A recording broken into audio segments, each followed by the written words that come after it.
आज के इस वीडियो में हम बात करने वाले हैं मुक्तिनाथ यात्रा के बारे में।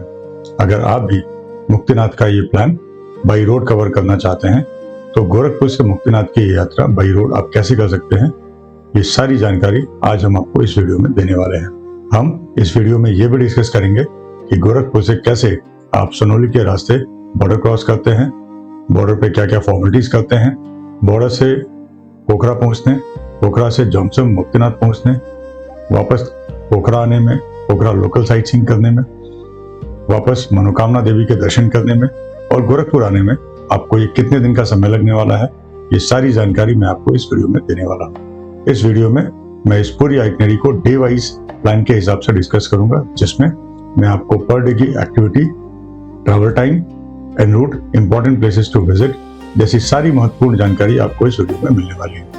तो अगर आप या आपके कोई भी रिलेटिव, फ्रेंड्स या जानने वाले अगर इस यात्रा को प्लान कर रहे हैं तो ये वीडियो उनके साथ जरूर शेयर कीजिएगा, क्योंकि ये वीडियो उनके लिए एक कंप्लीट गाइड साबित होने वाली है।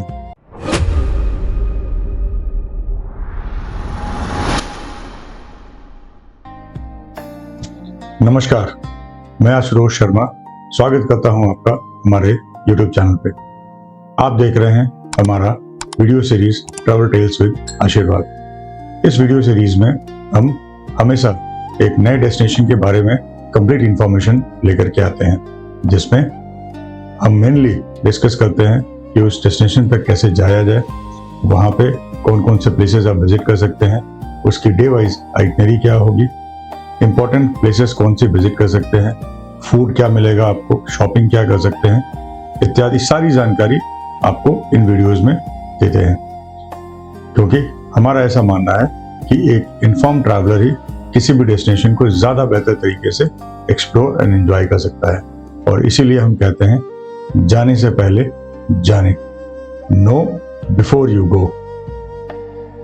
चलिए वीडियो में आगे बढ़ते हैं और जानते हैं कि गोरखपुर से स्टार्ट होकर के ये यात्रा हम कैसे कंप्लीट करते हैं, क्या यात्रा का रूट फॉलो करते हैं और इस पूरे यात्रा में हम किन किन प्लेसेस को विजिट करते हैं। इस यात्रा रूट को एक्सप्लेन करने के लिए, प्लेसेस को इंडिकेट करने के लिए हमने गूगल मैप का सहारा लिया है। तो मैं आपसे रिक्वेस्ट करूंगा कि आप इस वीडियो में अब आगे मैप पे ध्यान रखिए, क्योंकि हम अपने कर्सर मूवमेंट के जरिए आपको ये सारी यात्रा एक्सप्लेन करेंगे। जैसा कि हमने आपसे कहा कि ये यात्रा गोरखपुर से स्टार्ट होती है और वापस गोरखपुर पे खत्म होती है, तो हम अपनी यात्रा डे 1 पे गोरखपुर से स्टार्ट करके पहुंचते हैं सोनोली, जिसे हम इंडो नेपाल बॉर्डर भी कहते हैं। ये सोनोली बॉर्डर जो है वो गोरखपुर का सबसे नियरेस्ट बॉर्डर है। सोनोली बॉर्डर पहुंच के यहाँ पे हमें नेपाल में एंटर करने के लिए कुछ इंपॉर्टेंट पेपर वर्क करने पड़ते हैं। पेपर वर्क क्या होते हैं, उसमें क्या फॉर्मेलिटीज करनी पड़ती हैं, ऑलमोस्ट क्या डॉक्यूमेंट लगता है, क्या खर्चा आता है, ये सारी जानकारी मैं आपको वीडियो के अगले सेक्शन में दूंगा। तो इसलिए वीडियो को विदाउट स्किप किए जरूर देखिएगा। तो सोनोली बॉर्डर पे पेपर फॉर्मेलिटीज करके हम पहुंचते हैं पोखरा। यहाँ पोखरा में आपका स्टे होता है। फिर उसके बाद अगले दिन हम पोखरा से अपनी जर्नी स्टार्ट करके पहुंचते हैं जोमसम, एंड देन फिर वहाँ से आगे बढ़ते हैं। वहाँ हम मुक्तिनाथ जी में भगवान विष्णु के दर्शन करते हैं। मुक्तिनाथ जी से दर्शन करने के उपरांत हम वाया जोमसम होते हुए फिर पोखरा आते हैं, पोखरा स्टे करते हैं। उसके अगले दिन हम पोखरा की लोकल साइट सीइंग प्लेसेस को विजिट करते हैं, जिनमें से प्रमुख है Vindhyavasini temple, Seti river, Davis fall, Gupteshwar के फेवा लेक, बरही टेम्पल, कुमदी कोट, शिवा स्टैचू। तो ये सारे प्लेसेस की भी जानकारी मैं आपको इस वीडियो में दूंगा। तो पोखरा से अपनी यात्रा हम शुरू करते हैं, आते हैं मनोकामना, जो एक शक्तिपीठ है, यहाँ दर्शन करते हैं और फिर वहां से वापस वाया सोनोली होते हुए हम गोरखपुर को रिटर्न आ जाते हैं। तो इस तरीके से हमारी ये 4 नाइट 5 डेज की जो यात्रा है मुक्तिनाथ बाई रोड कंप्लीट करते हैं। तो अब मैं आगे बढ़ूंगा और आपको बताऊंगा कि हम डे वाइज कौन कौन से प्लेसेस को विजिट करते हैं, क्या एक्टिविटीज होती हैं, क्या क्या साइट सीइंग प्लेसेस हैं। लेकिन उसके पहले मैं आपसे डिस्कस करना चाहूँगा मुक्तिनाथ टेम्पल के कुछ इंपॉर्टेंट फैक्ट्स एंड इंपॉर्टेंट जानकारी के बारे में। तो चलिए आगे बढ़ते हैं और जानते हैं मुक्तिनाथ से जुड़ी कुछ इंपॉर्टेंट फैक्ट्स के बारे में। जैसा कि हम जानते हैं भगवान शिव को समर्पित 12 ज्योतिर्लिंग हैं, माँ शक्ति को समर्पित 108 शक्तिपीठ हैं। ब्रह्मा जी को समर्पित एक डेडिकेटेड सिंगल मंदिर राजस्थान के पुष्कर में है।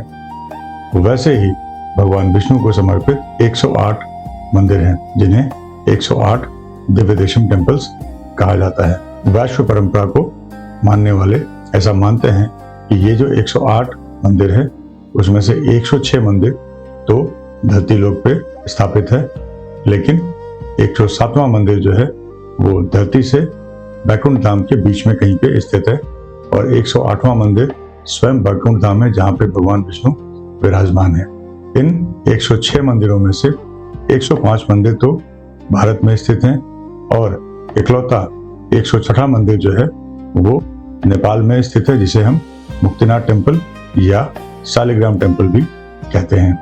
भारत में स्थित ये मंदिर भारत के विभिन्न प्रदेशों में स्थित हैं, जैसे तमिलनाडु में 85 टेम्पल्स, केरला में 11 टेम्पल्स, यूपी में 4 टेम्पल्स जो प्रमुख हैं, अयोध्या, नैमिषारण्यम, मथुरा एंड गोकुल। उत्तराखंड में 3 मंदिर जो हैं बद्रीनाथ जी, जोशीमठ और देवप्रयाग।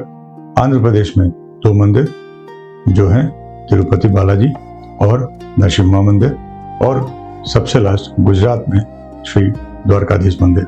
नेपाल में स्थित श्री मुक्तिनाथ जी का मंदिर हमारे हिंदू मान्यताओं के हिसाब से भी पॉपुलर है, और इसे बौद्धिज्म में भी इम्पोर्टेंट प्लेस दिया जाता है। तो जब आप मुक्तिनाथ मंदिर विजिट करते हैं तो वहाँ आप पाएंगे कि वहाँ पे हिंदूज तो ही हैं, लेकिन साथ में बुद्धिज्म के बिलीवर्स भी मुक्तिनाथ मंदिर में आपको मिलेंगे, वहाँ अपने प्रेयर्स, अपनी प्रार्थना करते हुए। नेपाल में श्री मुक्तिनाथ जी का मंदिर थ्रोआंगला माउंटेन पास के फुटहिल्स में स्थित है, जो कि मस्तांग जिले में पड़ता है।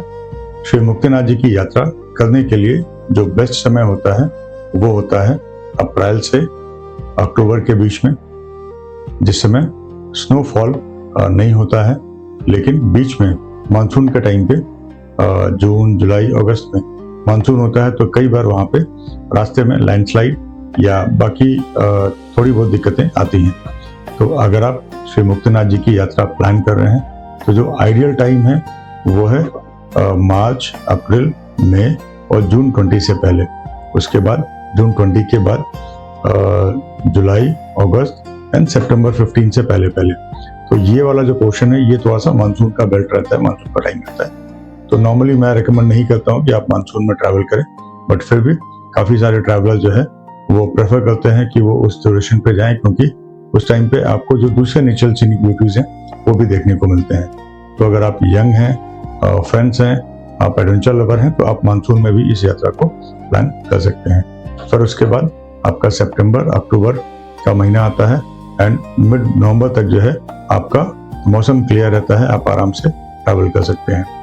लेकिन नवंबर के बाद दिसंबर, जनवरी, फरवरी, इन 3 महीने में श्री मुक्तिनाथ जी में काफ़ी ज़्यादा स्नोफॉल होता है। कई बार जो है वो रोड ब्लॉकेज भी हो जाता है, एंड जो क्लाइमेट कंडीशन होती है वो काफ़ी एक्यूट हो जाती है। तो अगर आप एक सीनियर सिटीजन हैं या फिर आप क्रिटिकल किसी मेडिकल कंडीशन से जूझ रहे हैं, लाइक आपको हार्ट का इशू है, आपको ब्रीदिंग का कोई इशू है, अस्थमा के पेशेंट हैं, तो मैं नॉर्मली रिकमेंड करूंगा कि आप ड्यूरिंग विंटर लाइक नवंबर, दिसंबर, जनवरी, फरवरी, ये 4 महीने को आप बिल्कुल अवॉइड करें। इन मंथ्स में आप ट्रैवल ना करें। आपके लिए जो ट्रैवल टाइम होगा वो अक्टूबर से सितंबर के बीच या अक्टूबर मिड तक आप जो है इसमें प्लान कर सकते हैं। मुक्तिनाथ जी में अगर आप समर के टाइम पे, जो मैंने आपसे मार्च का टाइम भी बताया है, अगर आप इस टाइम पे भी ट्रैवल करते हैं तो दिन का टेम्परेचर तो आपको लगभग 10-12 डिग्री के आसपास मिल जाता है, बट नाइट टेम्परेचर जो है यहाँ पे आपको कभी कभी -डिग्री या 1 या 2 डिग्री के आसपास मिलता है। तो हमेशा ध्यान रखें कि जब भी आप श्री मुक्तिनाथ जी की यात्रा पे हैं तो अपने साथ आपको वुलन क्लोथिंग कैरी करना है, क्योंकि इवन समर में भी नाइट टेम्परेचर जो है वो कई बार माइनस या फिर 0 to 1-2 डिग्री या 3 डिग्री के आसपास रहता है। अगर आप किसी इन्फेंट के साथ ट्रैवल कर रहे हैं तो नॉर्मली मैं रेकमेंड करता हूँ कि इन्फेंट को इस एक्यूट वेदर कंडीशन में आप सडनली ना लेकर के जाएं, क्योंकि आप सुबह पोखरा में होते हैं जहाँ पे टेम्परेचर और ऑक्सीजन लेवल नॉर्मल होता है। और जैसे आप जोमसम या मुक्तिनाथ पहुंचते हैं तो सडनली जो है वो टेम्परेचर लेवल डिप डाउन करता है, ऑक्सीजन लेवल डिप डाउन करता है। तो कई बार जो एडल्ट होते हैं उनकी बॉडी को भी एक्लिमेटाइज करने में समय लगता है, बॉडी आपकी एडजस्ट नहीं कर पाती है। तो इन्फेंट्स को लेके जाना काफ़ी रिस्की हो जाता है। तो आई विल रिकमेंड कि आप इन्फेंट्स के साथ मुक्तिनाथ की यात्रा ना करें। अगर आपका बच्चा आपके साथ ट्रैवल कर रहा है तो मेक श्योर कि बच्चा जो है वो इतना ग्रोन अप हो कि वो सडन क्लाइमेट कंडीशंस को, क्लाइमेट चेंजेस को अडॉप्ट कर सके एंड बॉडी उसकी जो है वो उसको एडजस्ट कर सकती हो। अगर आप एडल्ट हैं और आपकी भी कंडीशन कहीं कुछ ऐसी क्रिटिकल है, हार्ट का कोई इशू है, ऑक्सीजन से रिलेटेड कोई प्रॉब्लम है आपको, तो मैं एक बार रिकमेंड करूंगा कि आप मुक्तिनाथ जी की यात्रा प्लान करने से पहले अपने डॉक्टर की सलाह अवश्य लें, क्योंकि ऊपर पहुंचने के बाद वहाँ पे लिमिटेड रिसोर्सेज हैं, मेडिकल फैसिलिटीज लिमिटेड हैं। अगर वहाँ पे आपकी तबीयत बिगड़ती है तो वो सिचुएशन क्रिटिकल हो सकती है। तो इन सारी बातों का ख्याल रखते हुए ही आप अपनी यात्रा को प्लान करें और श्री मुक्तिनाथ जी की जर्नी पे प्रस्थान करें। आइए वीडियो में आगे बढ़ते हैं और जानते हैं डे वाइज प्लान के बारे में। अगर आप मुक्तिनाथ जी की यात्रा बाई रोड प्लान कर रहे हैं तो गोरखपुर से ये यात्रा स्टार्ट करना सबसे आइडियल है, क्योंकि गोरखपुर भारत के लगभग सभी स्थानों से वेल कनेक्टेड है। चाहे आप रोड कनेक्टिविटी की बात करें, ट्रेन कनेक्टिविटी की बात करें या एयर कनेक्टिविटी की बात करें, आपको बेंगलोर, हैदराबाद, चेन्नई, अहमदाबाद, दिल्ली, श्रीनगर, चंडीगढ़, कोलकाता, जलपाईगुड़ी, ऑलमोस्ट ये सारी जगहों से आपको जो है ट्रेन गोरखपुर तक कनेक्ट करती है। तो आप भारत के किसी भी कोने में हो, आप बाई ट्रेन अगर आना चाहते हैं तो Gorakhpur well connected railway station है आपके सारे बड़े मेजर सिटीज से जो कि भारत में स्थित हैं। इसके अलावा अगर आप बाई एयर आना चाहते हैं तो जितने भी हमारे मेजर डोमेस्टिक एयरपोर्ट्स हैं लाइक बेंगलोर, हैदराबाद, चेन्नई, कोलकाता, दिल्ली, बॉम्बे, इन सारी जगहों से आपको गोरखपुर की फ्लाइट कनेक्टिविटी डायरेक्ट मिलती है। इसके अलावा अगर आप किसी ऐसे सिटी से हैं जहां से गोरखपुर की कोई डायरेक्ट फ्लाइट नहीं है तो आप नियरेस्ट कोई भी मेजर एयरपोर्ट के थ्रू वाया फ्लाइट लेकर के आप आ सकते हैं। और एल्स आपके सिटी से आप गोरखपुर आने के लिए वाया फ्लाइट जो बेस्ट कनेक्शन आपको मिल सकता है आपके सिटी से, आप दिल्ली एंड दिल्ली से फिर गोरखपुर फ्लाई कर सकते हैं।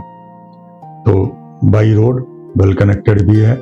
आपको जितने भी नेशनल हाईवेज हैं वो सारे नेशनल हाईवेज आकर के कहीं ना कहीं गोरखपुर को कनेक्ट करते हैं। तो अगर आप बाई रोड आना चाहते हैं तो भी गोरखपुर का एक ऑप्शन बेस्ट है। अगर आप बाई एयर या बाई ट्रेन आना चाहते हैं तो भी गोरखपुर का ऑप्शन बेस्ट है। तो ये तो बात हुई कनेक्टिविटी की और आपको गोरखपुर से क्यों यात्रा स्टार्ट करनी चाहिए। इसके अलावा काफ़ी सारे लोग प्रेफर करते हैं कि वो अपनी इस यात्रा के साथ बनारस, अयोध्या, नैमिषारण्यम, प्रयाग, चित्रकूट, गया, बोधगया कनेक्ट करना चाहते हैं। तो उन केसेस में भी गोरखपुर जो है वो एक आइडियल स्टॉप पॉइंट है जहां से आप अपनी जर्नी स्टार्ट या एंड कर सकते हैं। तो अगर आपको जानकारी चाहिए कि मुक्तिनाथ जी की यात्रा के साथ या मुक्तिनाथ जी के टूर के साथ आप कैसे काशी, अयोध्या, प्रयागराज, चित्रकूट, नैमिषारण्यम, इन सारी चीज़ों को आप प्लान कर सकते हैं, इन सारे प्लेसेस को विजिट कर सकते हैं, तो हमें कमेंट में ज़रूर बताइएगा, कमेंट करके ज़रूर बताइएगा। हम इसके ऊपर भी एक डिटेल वीडियो बना देंगे सो दैट आपको इसका भी रूट क्लियर हो जाए एंड आपको एक आइडिया लग जाए कि आप इन प्लेसेस को कैसे एक साथ कंबाइन करके विजिट कर सकते हैं। आइए अभी जानते हैं हमारे इस 4 नाइट 5 डेज की आइटनरी के बारे में कि डे वाइज कैसे आपका जो है स्टे होता है और आप किन किन जगहों को पहुंचते हैं। तो जैसा हमने आपसे कहा था कि डे 1 पे ये यात्रा आपकी शुरू होती है। डे 1 आप गोरखपुर से स्टार्ट करके सोनौली पहुंचते हैं, पेपर फॉर्मेलिटीज करके आप पोखरा जाते हैं। इस दिन आपका जो फर्स्ट नाइट स्टे होता है वो होता है आपका पोखरा में। मैप के जरिए आगे वीडियो में हम मैप के जरिए आपको इनकी डिस्टेंस एंड ट्रेवल टाइम के बारे में जानकारी देंगे। अभी हम यहाँ पे आइटनरी की बात कर रहे हैं। डे 2 में हम पोखरा से निकलते हैं, जोमसम पहुंचते हैं एंड हमारा डे 2 का स्टे जोमसम में होता है। डे 2 का स्टे जोमसम करते हैं, इसके पीछे 2 वजह है। एक, क्योंकि पोखरा से जॉनसन पहुंचने में ऑलमोस्ट आपको पूरा दिन लगता है, और प्लस आपको यहाँ पे एक्लेमेटाइज करने का टाइम मिलता है। हम अगले दिन जॉनसन से निकल के मुक्तिनाथ जाते हैं, तो हमारे पास कम से कम यहाँ 7-8 घंटे का समय मिलता है ताकि हम अपनी बॉडी को एक्लेमेटाइज कर सकें, जो कि मुक्तिनाथ जी में एडजस्ट कर सके। क्योंकि मुक्तिनाथ जी की जो एल्टीट्यूड लेवल है और जॉनसन का जो एल्टीट्यूड लेवल है, इसमें ड्रास्टिक चेंज आ जाता है। तो एक्लेमेटाइज करने का टाइम मिलता है, सो दैट आपको मुक्तिनाथ जी में पहुंचने के बाद कोई दिक्कत नहीं आती। तो इसलिए जो है हमारा सेकंड डे का स्टे हम प्रेफर करते हैं कि आप जॉनसन में रुकें। डे 3 में आप जॉनसन से निकलते हैं, फिर पहुंचते हैं श्री मुक्तिनाथ जी।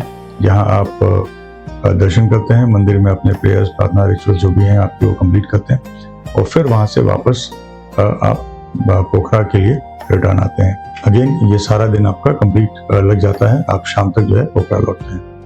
डे 4, क्योंकि ये डे 1, डे 2, डे 3 आपके काफ़ी हेक्टिक हो चुके होते हैं, बॉडी आपकी रेस्ट मांगती है, एक्लेमेटाइज करने का, बॉडी अपने रिकवर करने के लिए टाइम मांगती है, तो हम यहाँ पे रिकमेंड करते हैं कि आप डे 4 में पोखरा स्टे करें, ताकि जो है आपकी बॉडी रिकवर कर सके और एक्लेमेटाइज हो सके। तो जब आप यहाँ स्टे करते हैं तो इस दिन हम रिकमेंड करते हैं कि आप पोखरा की लोकल जो साइट सीइंग प्लेसेस हैं, जैसा मैंने आपको बताया था कि विष्णुवासिनी टेम्पल, सती रिवर, डेविस फॉल, गुप्तेश्वर के कुंडी महादेव स्टैचू, सारंगकोट, बीस्तूपा, ये सारी प्लेसेस को आप यहाँ पे विजिट कर सकते हैं। ये आपके पास यहाँ पे एक फुल डे की एक्टिविटी है, तो इस दिन आप रिलैक्स भी करते हैं, यहाँ के लोकल प्लेसेस को एंजॉय भी करते हैं। डे 4 का स्टे आपका पोखरा में हो जाता है। देन डे 5 आप निकलते हैं पोखरा से, आप आ सकते हैं मनोकामना, वहाँ पे शक्तिपीठ है। बाई केबल कार आप जाते हैं मनोकामना मंदिर दर्शन करने के लिए। फिर दर्शन करने के उपरांत आप आते हैं वाया सोनोली बॉर्डर, आप गोरखपुर पहुँचते हैं। तो इस तरीके से आपकी ये 4 नाइट 5 डेज की आइटनरी जो है वो फॉलो होती है, और आप एक कंफर्टेबल यात्रा जो है आप इसमें प्लान कर पाते हैं। अगर आप चाहें कि एक आधा दिन कम करना है, तो आप इसमें पोखरा का स्टे जो डे 4 का है उसको आप हटा सकते हैं। आप डे 3 पे आए और आप डे 4 पे ही आप पोखरा से सीधा गोरखपुर वापस आ सकते हैं। अगेन आपके पास ऑप्शन होता है कि अगर आप मनोकामना जाना चाहते हैं तो मनोकामना जाएं, अदरवाइज आप पोखरा से डायरेक्ट गोरखपुर आ सकते हैं। तो ये ऑप्शन भी आपके पास अवेलेबल होता है। बट कई बार हमारे पास ऐसे भी लोग आते हैं, या हमारे पास ऐसे पैसेंजर्स की भी क्वेरी आती है कि जो कहते हैं कि जी हमें तो 3 दिन में ही यह यात्रा प्लान करनी है। तो 3 दिन में यात्रा प्लान करने के लिए हम सिर्फ उनको ही रिकमेंड करते हैं जो कि यंग हैं, हेल्दी हैं, और जिसे कोई भी मेडिकल कंडीशन नहीं है। तो उस केस में हम आइटनरी कैसे प्लान करते हैं? उनकी आइटनरी होती है, पहले दिन वो गोरखपुर से निकल के वाया सोनोली पोखरा पहुंचते हैं। अगले दिन उनको हम पोखरा से मुक्तिनाथ जी का डे ट्रिप रिकमेंड करते हैं, जिसमें वो पोखरा से सुबह निकलते हैं, जॉनसन पहुंचते हैं, जॉनसन से सीधा मुक्तिनाथ जाके दर्शन करके और फिर उसी नाइट पोखरा जो है वापस आ जाते हैं। तो उस दिन की ये जर्नी काफ़ी एक्टिव होती है। इन्हें सुबह तकरीबन 3 से 4 बजे के बीच में यहाँ से निकलना होता है, और ये 3-4 बजे निकल के अपनी यात्रा प्लान करके, दर्शन करके, और रात के 10-11 बजे तक वापस आ जाते हैं। एंड देन डे 3 पे जो है आप पोखरा से सीधा जो है वापस गोरखपुर आ सकते हैं। तो अगर कोई प्लान करना चाहता है 2 नाइट 3 डेज में भी, तो yes it is possible, but it is not recommended for a general tourist, general public. ये सिर्फ उनके लिए रिकमेंडेड है जो यंग हैं और उनके पास टाइम की कमी है, टाइम का लिमिटेशन है। इसके अलावा 2 नाइट 3 डेज में एक ऑप्शन और बनता है जिसे आप बाय एयर भी करते हैं। तो उसके लिए हमारी एक डिफरेंट सेपरेट वीडियो है जो आपको हमारे चैनल पे मिल जाएगी, इसका लिंक हम आपको डिस्क्रिप्शन में दे देंगे। तो आप उसको भी देख सकते हैं कि कैसे जो है आप बाय एयर मुक्तिनाथ जी की यात्रा प्लान कर सकते हैं, और उसमें क्या ड्यूरेशन होता है, क्या चार्जेस होते हैं, वो सारी कंप्लीट जानकारी आपको जो है उसमें मिल जाती है। तो ये वीडियो हमारा कंप्लीटली डेडिकेटेड है मुक्तिनाथ यात्रा by road x Gorakhpur 4 night 5 days का प्लान यहाँ पे हम डिस्कस कर रहे हैं। बट इसके अलावा और क्या ऑप्शंस हो सकते हैं वो हमने आपको यहाँ पे एक जस्ट इंट्रोडक्शन दिया, एक ओवरव्यू दिया। तो अगर इसके अलावा भी कोई और ऑप्शन आप चाहते हैं, या इनमें से किसी ऑप्शन को आप चाहते हैं कि हम डिटेल में आपको डिस्कस करें, तो कमेंट कीजिएगा, हम उसके ऊपर भी डिटेल वीडियो आपके लिए अवेलेबल करा देंगे। चलिए आगे बढ़ते हैं और अब समझते हैं कि डे वाइज आइटनरी कैसे मूव करती है, क्या टाइम लगता है, किन प्लेसेस को विजिट करते हैं, एंड क्या क्या एक्टिविटीज आपको पर डे करनी होती है। डे 1 जैसा हमने कहा कि डे 1 में हम अपनी ये यात्रा गोरखपुर से स्टार्ट करते हैं। डे 1 की एक्टिविटीज़ में जो सबसे इम्पोर्टेंट फैक्टर है जो आपको ध्यान रखना है कि ये यात्रा जो है आपकी सुबह स्टार्ट होगी, क्योंकि पोखरा से गोरखपुर पहुंचने में आपको ऑलमोस्ट पूरा दिन लगता है। तो अगर आप गोरखपुर पहुंच रहे हैं और आपकी ट्रेन, फ्लाइट या रोड कनेक्टिविटी जिससे भी आप पहुंच रहे हैं वो अगर आफ्टरनून 1, 1:30, 2 बजे के आसपास पहुंचती है, तो उस दिन जो है वो रिकमेंड नहीं होगा कि आप उस दिन जो है अपनी जर्नी आगे प्रोसीड करें। तो उस दिन जो है आप गोरखपुर में स्टे करेंगे और अपनी जर्नी नेक्स्ट डे से स्टार्ट करेंगे। हम ये अज्यूम कर रहे हैं कि आप या तो अर्ली मॉर्निंग पहुंच गए हैं या एक दिन पहले जो है आप गोरखपुर में स्टे कर चुके हैं। तो हम डे 1 जिस दिन गोरखपुर से जर्नी आपकी स्टार्ट हो रही है उसको डे 1 कंसिडर करते हैं एंड यहाँ से उसको एक्सप्लेन कर रहे हैं। डे 1 में गोरखपुर से आप अराउंड 6:37 प्रोसीड करते हैं या लेटेस्ट बाई 8 आप यहाँ से प्रोसीड कर सकते हैं। यहाँ से आप चलते हैं और आते हैं सोनौली। गोरखपुर से सोनौली का जो डिस्टेंस है वो आता है तकरीबन 100 किलोमीटर का, और इस डिस्टेंस को कवर करने के लिए आपको तकरीबन समय लग जाता है 2 से 2.5 घंटे या कभी कभी 3 घंटे, बिकॉज ऑफ द बॉर्डर पे जब आप सोनौली बॉर्डर पहुंच रहे होते हैं तो उस टाइम पे रोड कंडीशन कई बार ट्रैफिक जाम लगा होता है, या फिर बीच में कभी एन रूट भी यहाँ पे कहीं आपको कुछ काम चल रहा होता है रोड पे, तो यहाँ पे ट्रैफिक जाम की सिचुएशन बन जाती है। तो आइडियली आप 2 से 3 घंटे में आप सोनौली पहुंच जाते हैं। तो अगर हम लेटेस्ट बात करें कि अगर आप गोरखपुर से 8 बजे स्टार्ट कर रहे हैं तो आप सोनौली तकरीबन 10:30 से 11 बजे के आसपास उस दिन में पहुंच जाते हैं। सोनौली पहुंचने के बाद यहाँ पे इंडियन साइड में जो हमारा बॉर्डर का इंडियन पोर्शन है वहाँ पे आपको अपनी लगेज चेक कराना होता है, अपनी आईडी चेक करानी होती है और आपकी व्हीकल जो है वहाँ पे कम्प्लीटली थॉरोली चेक की जाती है। तो आप जैसे ही सोनौली बॉर्डर पे पहुंचते हैं तो इंडियन चेक पोस्ट आता है जहाँ पे हमारी सशस्त्र सीमा बल SSB लगी हुई है। तो वहाँ आप अपने पैसेंजर नेम लिस्ट देते हैं, जो कि आपको एक नॉर्मल लिस्ट बनानी होती है जहाँ पे आप अपना नाम, अपना आधार नंबर, अपना एज और अपना जेंडर ये फिल करते हैं। टोटल पैसेंजर्स की लिस्ट जो है वो सबमिट करते हैं। तो उस लिस्ट के अकॉर्डिंगली आपकी आईडी वेरीफाई की जाती है, आपका लगेज चेक होता है, लगेज स्कैन होता है, व्हीकल आपकी चेक होती है एंड देन वहाँ से क्लियरेंस करने के बाद आप ऑफिशियली नेपाल में एंटर करते हैं। तो इंडिया क्लियरेंस के बाद फिर अब आपको टाइम लगता है नेपाल में क्लियरेंस करने के लिए। तो नेपाल क्लियरेंस के लिए अगेन आप गाड़ी जाकर के पार्किंग में खड़ी करते हैं।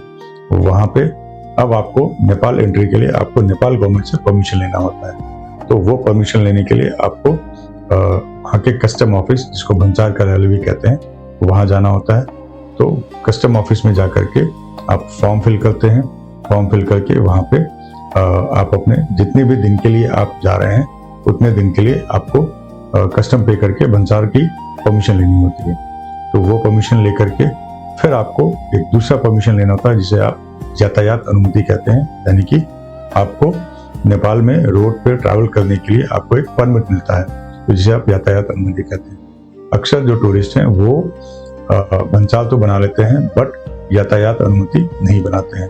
तो जैसे ही आप सोनौली से आगे बढ़ते हैं 20-25 किलोमीटर यहाँ पहुँचते हैं, यहाँ चेक पोस्ट है और यहाँ पे जो पुलिस या सिक्योरिटी के जो लोग हैं वो आपसे पेपर मांगते हैं और आपसे भंसार पेपर पे अगर आप आगे प्रोसीड कर गए हैं, यातायात अनुमति आपने नहीं बनाई है, तो यहाँ आपको तुरंत अगर कोई जेंटलमैन मिला तो आपको वापस भेज देगा कि भाई आप ठीक है वापस लाइए। अदरवाइज यहाँ पे फिर आपकी ये पेनल्टी काटी जाती है, जो कि पेनल्टी काफ़ी हैवी होती है। तो हमेशा ध्यान रखिए कि सोनौली से जब भी आप प्रोसीड कर रहे हैं तो यहाँ से आपको 2 पेपर लेने हैं, पहला भंसार और दूसरा यातायात अनुमति। तो अब जैसे देखा आपने कि बॉर्डर पे आपको इंडियन साइड में भी क्लियरेंस करनी है, नेपाली साइड में भी क्लियरेंस करनी है। तो ये सारे पेपर और सारी क्लियरेंस करने में आपको तकरीबन यहाँ समय लग जाता है 2 से 2.5 घंटे का या कभी कभी 3 घंटे, क्योंकि भंसार कार्यालय पे आप क्यू में खड़े होते हैं, आपका नंबर आता है, आप एक जगह फॉर्म जमा करते हैं, फिर वहाँ से आपको परमिशन मिलता है, फिर आप अगले काउंटर पे जाते हैं, वहाँ पेमेंट जमा कराते हैं, फिर तीसरे काउंटर पे जाते हैं, वहाँ से आपको रिसीप्ट मिलती है। तो ये सारा काम आप करके निकलते हैं, फिर आप यातायात अनुमति के लिए अप्लाई करते हैं, फिर वहाँ जाके क्यू में खड़ते हैं, फिर वहाँ से आपको यातायात अनुमति मिलती है। तो ये सारे काम को करने में आपको तकरीबन 2 से 2.5 घंटे का या कभी कभी 3 घंटे का समय लग जाता है। अगर सब कुछ नॉर्मल चल रहा है, कोई सर्वर डाउन नहीं है, कोई लिंक फेलियर नहीं है, ट्रैफिक बहुत ज़्यादा नहीं है, भीड़ बहुत ज़्यादा नहीं है, तो आइडियली 3 घंटे तो आपको यहाँ पे लगने ही है। तो अब यहाँ पे क्या समय हो गया, गोरखपुर से आप निकले थे 8 बजे, सनौली पहुंचे लगभग आप 11 बजे, और हम मान के चलते हैं कि अमूमन 3 घंटे आपको यहाँ पे लग गए। तो 11 से 3 मतलब बज गए आपके 2। अब 2 बजे फिर आप यहाँ पे लंच कीजिए, नियर बाई में आपको यहाँ पे रेस्टोरेंट्स मिलेंगे, आप यहाँ पे लंच कीजिए और लंच करके फिर आप प्रोसीड करते हैं पोखरा के लिए। आप सनौली से जैसे ही आगे प्रोसीड करते हैं, जो चेक पोस्ट आएगा, चेक पोस्ट पे आपके ये पेपर फॉर्मेलिटीज जो आपने करी है पीछे, उनको यहाँ पे चेक किया जाता है। अगर पेपर आपके सारे ओके हैं तो फिर आपको यहाँ से आगे परमिशन मिलती है कि आप यहाँ से आगे नेपाल में एंटर कर सकते हैं। आप आगे बढ़ते हैं। ये जो रूट हम फॉलो करते हैं इसे हम बोलते हैं बुटवल का रूट। तो जैसे ही ये एरिया तो आपका प्लेन होता है, लेकिन जैसे ही आप बुटवल पहुंचते हैं तो यहाँ से ये सारा का सारा घाट सेक्शन शुरू हो जाता है। इस पूरे घाट सेक्शन में आपको बुटवल, सांझा, पाल्पा, ये सारी वॉलिंग, ये सारे प्लेसेस को पार करते हुए आप पहुंचते हैं पोखरा। अगर मैं बात करूं सनौली से पोखरा के डिस्टेंस की, तो ये तकरीबन आपको पड़ता है 180 किलोमीटर के आसपास, और इसे कवर करने में आपको लगते हैं नॉर्मल 5 से 6 घंटे या कभी कभी 7 घंटे, अगेन डिपेंडिंग ऑन कि कहीं आपकी तबीयत तो नहीं खराब हुई घाट सेक्शन में, क्योंकि अक्सर जो लोग प्लेन में रहते हैं या जिनको प्लेन किया जाता है तो घाट सेक्शन में जैसे आप पहुंचते हैं तो आपको उल्टियाँ होने लगती हैं, आपको वॉमिटिंग के सेंसेशन होते हैं। तो आप लंच जब यहाँ पे कर रहे हैं तो इसलिए मैंने यहाँ पे कहा कि आप यहाँ पे लंच करें, सो दैट आपकी जो डाइजेशन प्रोसेस है वो स्टार्ट हो जाए। और लंच जो है वो रिकमेंडेड रहती है कि आप या तो लाइट लंच करें, या फिर अगर आप फ्रूट्स लेके चलते हैं तो फ्रूट्स एंड जूस पे आप आराम से अपनी यात्रा को शुरू कर सकते हैं और पोखरा पहुंच सकते हैं। तो अगर यहाँ से हम मान के चलें कि बुटवल से आप लंच करके 1 घंटे में लंच आपने खत्म किया, तो तकरीबन 3 बजे के आसपास आप यहाँ से निकल रहे हैं, और 6 से 7 घंटे आपको अगर लगते हैं तो आपको पोखरा पहुँचने में आइडियली रात के 8 या 9 बज जाते हैं। तो आपने ये जर्नी शुरू करी थी गोरखपुर से सवेरे 8 बजे, और पोखरा पहुँचने में आपको समय लग गया या टाइम हो गया 9 या 10। तो जो पहले दिन की जो जर्नी है वो ऑलमोस्ट आपकी 10 से 11 घंटे या 12 घंटे की हो जाती है। इसलिए हम कहते हैं कि ये जो यात्रा है, जितनी जल्दी आप यहाँ से शुरू करेंगे उतनी ही जल्दी आप पोखरा पहुंचेंगे, क्योंकि पोखरा से फिर अगले दिन आपको जो है फिर माउंटेन्स एंड घाट सेक्शन में ही आपको जो है वो ट्रैवल करना। आई होप कि डे 1 जो है आपको क्लियर हो गया होगा। चलिए आगे बढ़ते हैं और जानते हैं डे 2 के प्लान के बारे में। डे 2 में हम पोखरा से अपनी यात्रा को स्टार्ट करके और पहुंचते हैं जोमसम। आइए मैप के जरिए समझते हैं कि हम रास्ते में कौन कौन सी प्लेसेस को विजिट करेंगे। डे 2 में आपकी जर्नी ये पोखरा से स्टार्ट होती है और आप कुसमा, बेनी, तातोपानी विजिट करते हुए आप जोमसम पहुंचते हैं। पोखरा से जोमसम का जो डिस्टेंस है वो है तकरीबन 150 किलोमीटर्स का। ये जो डिस्टेंस है पोखरा से आप जोमसम पहुंचते हैं, ये डिस्टेंस है तकरीबन 150 किलोमीटर्स का। इस डिस्टेंस को कवर करने के लिए आपको तकरीबन 5 से 6 घंटे या 7 घंटे लगते हैं। आप पोखरा से जैसे निकलते हैं अराउंड 20-25 किलोमीटर्स के बाद आपको फिर वापस घाट सेक्शन और सारी चीज़ें जो है वो चालू हो जाती हैं। तो अगर आप अगेन मोशन सिकनेस की प्रॉब्लम है आपको, तो यहाँ पे आपको ज़्यादा टाइम लग सकता है, क्योंकि जो टाइम हम यहाँ पे आपसे के साथ डिस्कस कर रहे हैं वो टाइमिंग जो है वो normal ideal conditions, ideal timing की हम बात कर रहे हैं। तो पोखरा से हम रिकमेंड करते हैं कि आप अपना आराम से ब्रेकफास्ट करें and latest by 8 o'clock again यहाँ से आप प्रोसीड कर सकें। तो जब आप यहाँ से प्रोसीड करते हैं, रास्ते में कुसमा जो एक नेचुरल प्लेस है, यहाँ पे भी आप रुक सकते हैं, नेचुरल चीज़ों को, यहाँ की जो नेचुरल ब्यूटी है उसको एंजॉय कर सकते हैं। Again Beni is kind of that place, यहाँ पे आप कर सकते हैं। या फिर आप तातोपानी में जो है यहाँ पे एक हॉट वाटर स्प्रिंग है, यहाँ पे आप रुक करके हॉट वाटर स्प्रिंग का आनंद ले सकते हैं एंड देन वहाँ से आप जोमसम प्रोसीड करते हैं। तो ये सारी प्लेसेस को विजिट करते हुए, हॉट वाटर स्प्रिंग को एंजॉय करते हुए अगर आप जाते हैं तो पोखरा से जोमसम पहुँचने में आपको तकरीबन 6 से 7 घंटे या 8 घंटे का समय लग जाता है। तो आप जोमसम पहुँचते हैं तकरीबन शाम के 5 या 6 बजे। अगर आपने यहाँ पे कोई भी स्टॉप ओवर नहीं लिया, तबीयत आपकी नहीं खराब हुई है, तो आप पोखरा से निकल के ऑलमोस्ट लंच के टाइम पे आप जोमसम पहुँच जाते हैं। तो इट डिपेंड्स कि आपकी एक्टिविटीज़ क्या रही हैं इन रूट, आप कितने बजे यहाँ से निकले हैं, उसी के अकॉर्डिंगली आप जोमसम पहुँचते हैं। जोमसम पहुँचने के बाद हम आपको नॉर्मली रिकमेंड करते हैं कि आप होटल चेक इन करें आराम से। जो भी आपका मील टाइमिंग है, अपना लंच टाइम पर अगर आप पहुंच गए हैं या इवनिंग टी के टाइम पे पहुंचे तो वो मील्स लें। देन थोड़ा सा जो है आप यहाँ पे वॉक करें सो दैट आप अगले दिन के लिए रेडी हो जाएं जो आपको मुक्तिनाथ जाना है। तो पोखरा से जब आप जमसम पहुंचे हैं तो ये जो डे है आपका डे 2, ये है आपका एक्लिमेटाइजेशन डे। तो आप यहाँ पे पहुंच के ऐसा ना हो कि सीधा होटल में जाएं, वहाँ चेक इन करें एंड रेस्ट करें, नहीं। आप होटल से निकलें, लोकल मार्केट विजिट करें, यहाँ पे आप वॉक करें सो दैट आपकी बॉडी एक्लिमेटाइज हो अगले दिन मुक्तिनाथ की यात्रा करने के लिए। यहाँ मैं एक बात और कहूँगा कि जमसम में जो आपको फैसिलिटीज़ मिलती हैं वो काफ़ी लिमिटेड हैं, क्योंकि ये समुद्र तल से काफ़ी ऊंचाई पे स्थित है और यहाँ पे रिसोर्सेज को पहुँचाना अपने आप में एक चैलेंज है। जैसी फैसिलिटी, जैसी सुविधा आपको पोखरा में मिल रही थी, आप अगर सेम स्टैंडर्ड अगर जमसम में एक्सपेक्ट करेंगे तो वो नहीं मिलेंगी। तो यहाँ पे लिमिटेड रिसोर्सेज हैं। फूड क्वालिटी आपको पोखरा जैसी नहीं मिल सकती है। आपको हॉट वाटर हो सकता है कि यहाँ पे रेगुलर सप्लाई में आपको ना मिले, आप बोलेंगे तो आपको होटल हॉट वाटर बकेट में सप्लाई कर सकता है। तो ये लिमिटेड रिसोर्सेज के साथ आपको यहाँ पे स्टे करना होता है। और मैं ऐसा मानता हूँ कि जब आप किसी भी ऐसे तीर्थ स्थान पे जाते हैं तो इंस्टेड ऑफ लग्जरी हम फोकस करें पिलग्रिमेज और भगवान की भक्ति में। तो इस चीज़ का काफ़ी ध्यान रखें यहाँ पे। डू नॉट कंप्लेन कि भाई मैं कहाँ आ गया, कैसे आ गया, या मुझे क्या सर्विसेज यहाँ पे मिली हैं। आप सिर्फ यहाँ पे पहुँचे, यहाँ की लोकेशन को एंजॉय करें। अगले दिन वेट करें कि आप भगवान विष्णु के दर्शन करने जा रहे हैं, जो one of the sacred place है, जो one of the important place है मुक्तिनाथ। तो इन सारी चीज़ों का ध्यान रखते हुए आप अपना डे 2 को एंजॉय करते हैं एंड शाम को डिनर करके तसल्ली से आराम से सो जाइए, क्योंकि अगले दिन की यात्रा जो है वो अर्ली मॉर्निंग स्टार्ट होने वाली है। तो आइए आगे बढ़ते हैं और जानते हैं डे 3 की एक्टिविटी कि ये डे 3 में आप क्या और कैसे करने वाले हैं। डे 3 फाइनल वो दिन है कि जिसके लिए आपने ये यात्रा शुरू की थी। जी हाँ, आज आप श्री मुक्तिनाथ जी पहुंचेंगे और भगवान विष्णु के दर्शन करेंगे। आइए समझते हैं। डे 3 में आप जमसम से निकलते हैं, अपनी यात्रा शुरू करते हैं। कागबेनी होते हुए आप पहुंचते हैं श्री मुक्तिनाथ जी के मंदिर में। ये डिस्टेंस आपको तकरीबन 25 किलोमीटर का डिस्टेंस है और इसे पूरा करने में आपको लगभग समय लग जाते हैं 1.5 से 2 घंटे का। जी हाँ, क्योंकि ये अगेन घाट सेक्शन है। कई जगह आपको सिंगल रास्ता मिलता है, तो ट्रैफिक के कंजेक्शन के थोड़ी से चांसेस यहाँ पे मिल जाते हैं।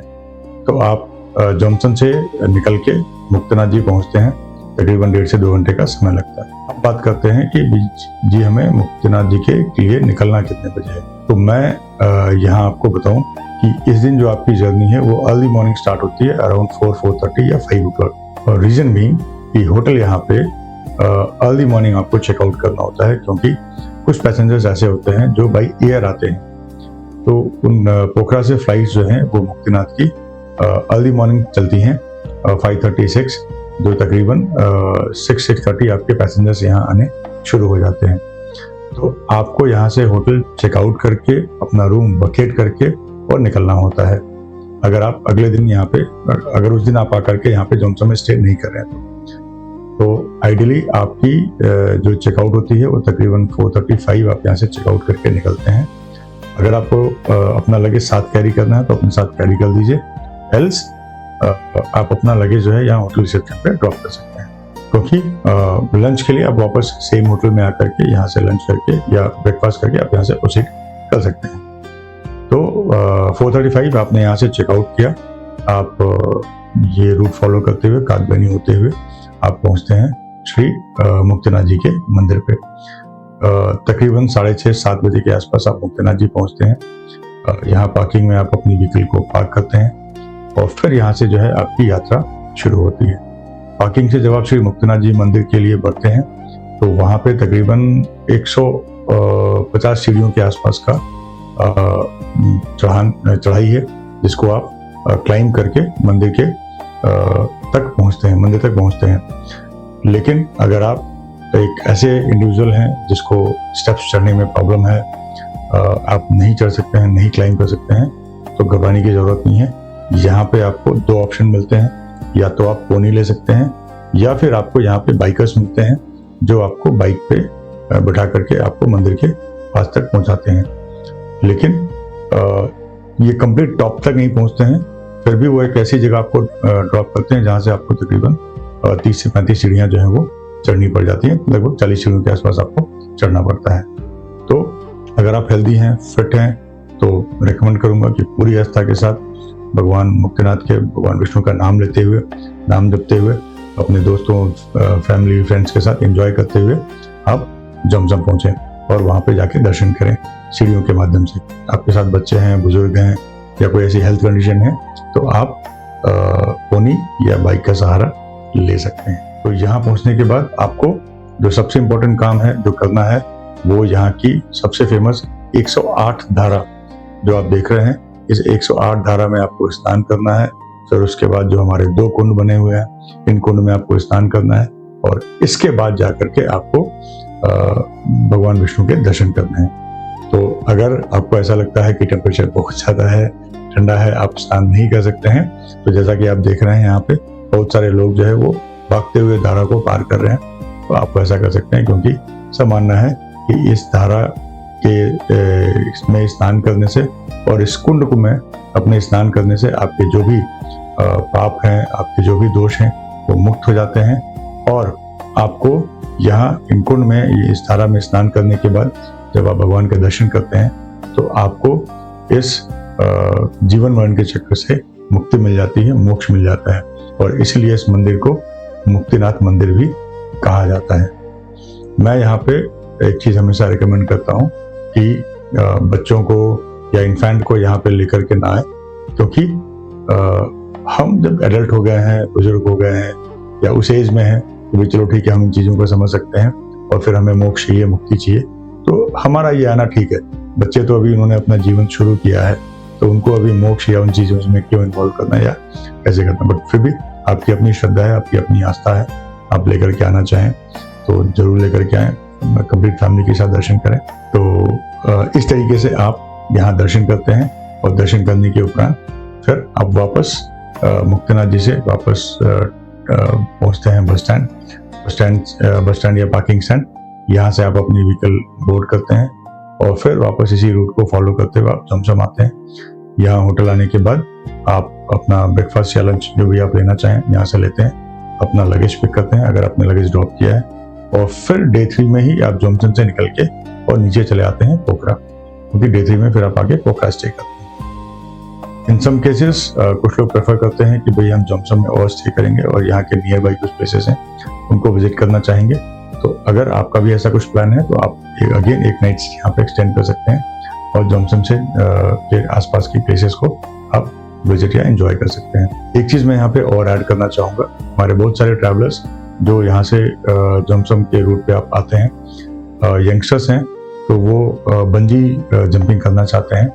तो बंजी जंपिंग करने के लिए जैसा आपने देखा था कि जब हम पोखरा से आ रहे थे तो बीच में एक जगह आया था कुस्मा। तो कुस्मा जो है वो one of the best and ideal place है जहाँ से आप बंजी कर सकते हैं। तो आप यहाँ से जमसम से जाते हुए कुस्मा में स्टे कर सकते हैं, स्टॉप ओवर ले सकते हैं, बंजी एंजॉय कर सकते हैं एंड देन फिर आप पोखरा जा सकते हैं। अगर आप एडवेंचर लवर हैं तो और आप किसी और भी इम्पोर्टेंट प्लेसेस को विजिट करना चाहते हैं, तो जब आप पोखरा से जमसम से निकलते हैं पोखरा जाने के लिए तो उस रूट पे आपको धमपुस करके एक जगह आती है जिसे आप विजिट कर सकते हैं और आप वहाँ पे एंजॉय कर सकते हैं। तो उसके लिए अगेन आप पोखरा से जमसम से जब आप निकले आए तो इंस्टेड ऑफ गोइंग टू पोखरा आप सीधा धमपुस चले जाते हैं, वहाँ 1 नाइट का स्टे करते हैं।